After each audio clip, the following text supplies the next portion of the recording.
pulls down on so many of us in today's difficult times. Welcome to Faithful Families, to help you and your family. So, welcome, my friends.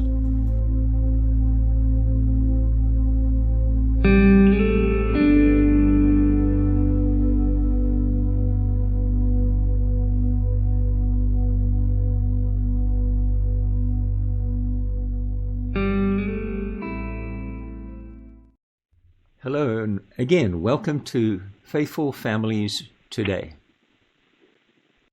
A lot of people have a lot of problems of insecurity due to fear in today's world. It's really a big crisis. So many people are anxious. So many people have burning questions. So many people feel like they're at the end of their rope and don't know what to do, how to communicate, how to solve problems. So, with all of that, here we go. The topic today is fear in families.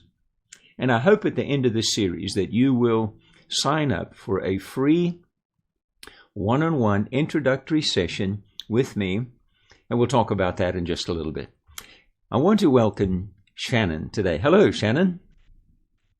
Hello, how are you? I'm good, thank you. And you've experienced and continue to experience some of these issues in your own family, and also families of students that you teach in the second grade. And in fact, you taught our grandsons way back there in the second grade. Yes, I did. Thank you for doing this. It's not easy to share these kinds of difficulties, but I hope that it will help other people as well.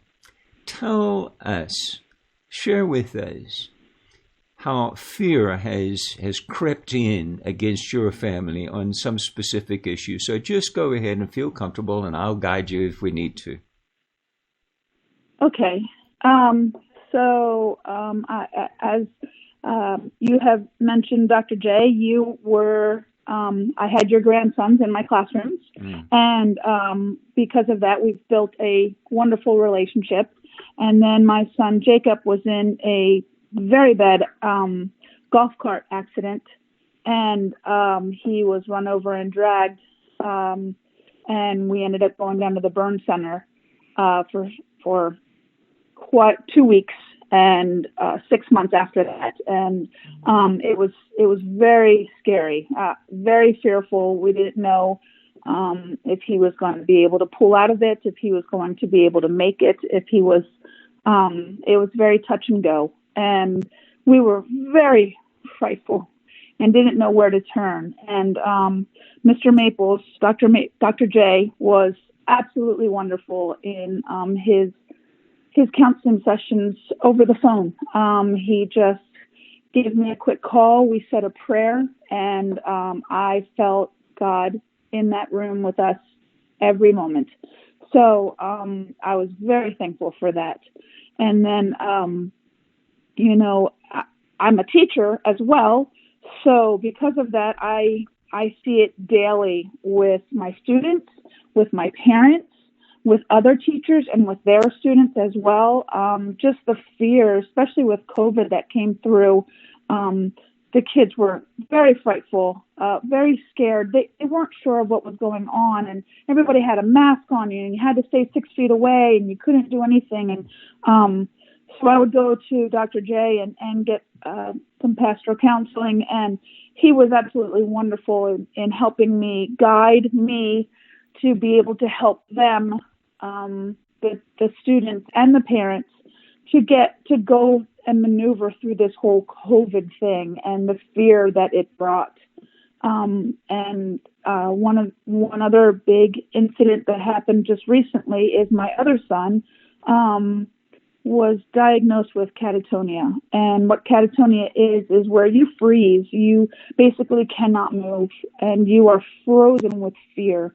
And he then ended up having seizures on top of that. So they were catatonic seizures on top of that, catalepsia, that's what it's called. Okay. And we were just not sure what was happening at all. We didn't even know what was happening and never even heard of the word before this incident. And Dr. J has been absolutely a godsend in helping us and leading us through this trial that we are still presently going through. He mentors my son, who goes and sees him and talks to him. He mentors me and my daughter when she was swimming and going through lots of struggles herself.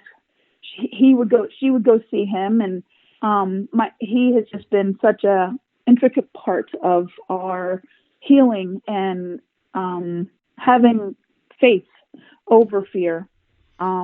But fear can absolutely grip you and just freeze you, you are just frozen. Shannon, do you agree with what I said at the opening, that a lot of families have sort of a blanket of fear that sort of influences much of their life? Do you see that in families of your students?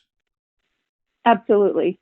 Absolutely. They don't know what to do, and so they try to avoid anything to stay away from that, so that because they're afraid if they go down this path that they'll fall off the end, and so they avoid that at all costs. Does that bring anxiety? So, a lot of anxiety. And lots of unanswered questions, right? Yeah. Okay. Yes, and the parents are trying to help the kids, and they can't because they don't even know what to do. So the kids are sort of lost and left floundering, and so if I can help the parents, then I can also help the students, the children as well. Sometimes you just need to go and give them a hug. And sometimes they need talking to. They need some strength. Well, as you know, I've only done pastoral counseling for about 45 years. Not 145. Don't make a mistake there, Shannon, please.